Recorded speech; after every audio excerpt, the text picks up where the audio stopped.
Salut, c'est Nicolas, votre électricien expert mandaté par Promotelec pour vous conseiller. Aujourd'hui, on va parler tableau électrique, qu'on appelle aussi tableau de distribution ou encore armoire électrique. Que ce soit dans le cadre d'un nouveau projet, d'une rénovation ou encore de son fonctionnement au quotidien, il est toujours bon d'avoir quelques connaissances sur cet élément essentiel de votre logement. Il faut d'ailleurs manipuler avec la plus grande prudence. Alors un tableau électrique, ça ressemble à quoi? Eh bien, ça ressemble à ça aussi.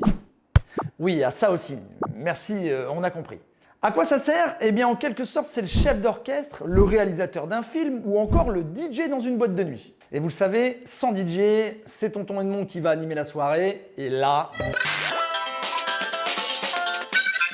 ouais, ça marche pas. Bon, revenons à nos moutons. Enfin, à nos boutons. Cet équipement centralise la distribution de l'électricité dans votre logement. C'est lui aussi qui permet d'assurer la sécurité et la gestion efficace de l'alimentation électrique. C'est donc un élément essentiel. Alors, de quoi est composé un tableau électrique? De boutons, de plein de boutons, dont une grande partie contribue à votre sécurité. Je vous explique. Ici, vous trouvez l'interrupteur général, autrement appelé disjoncteur principal. Ça, c'est drôle. Vous pouvez rallumer? Merci. En cas de surcharge ou de court-circuit, il permet de couper l'alimentation électrique de toute la maison. Vous pouvez zoomer? Parfait. Donc là, vous trouvez les interrupteurs différentiels qui protègent les personnes contre les risques d'électrocution en détectant les fuites de courant. Ensuite, vous avez les disjoncteurs divisionnaires qui protègent chaque circuit individuel contre les surcharges et les courts-circuits. Il faut les identifier par le nom ou le symbole de l'appareil qu'ils concernent. Vous pouvez ainsi savoir quel disjoncteur contrôler et éviter d'intervenir de façon inappropriée. Ça, c'est les fusibles, c'est de moins en moins utilisé. Ils servent à protéger les circuits contre les surcharges en coupant le circuit lorsque le courant dépasse une certaine puissance. Et enfin, on trouve différents types d'équipements auxiliaires, comme des contacteurs, des relais, des modules de commande pour des fonctions spécifiques. Je vous épargne les détails.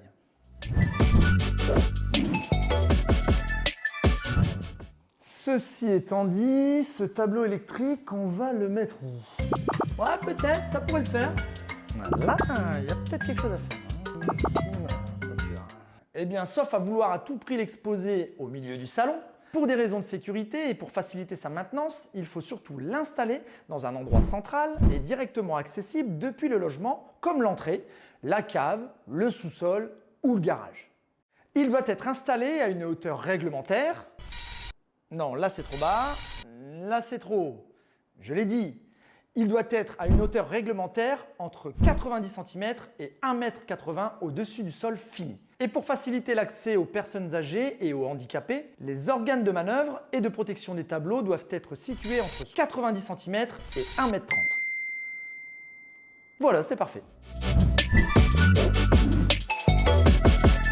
Bon, avec Promotelec, on a encore pas mal de choses à vous dire sur l'installation électrique dans le logement, mais ça fera l'objet d'autres vidéos, avec plein d'explications, de l'humour, du suspense. Si c'est pas du teaser, ça. Avant de se quitter, j'ai une dernière chose importante à vous dire. Il est recommandé de toujours faire réaliser vos travaux, comme la maintenance, par un électricien qualifié. C'est la garantie d'une installation dans les règles. Avec Promotelec, la sécurité électrique s'installe chez vous.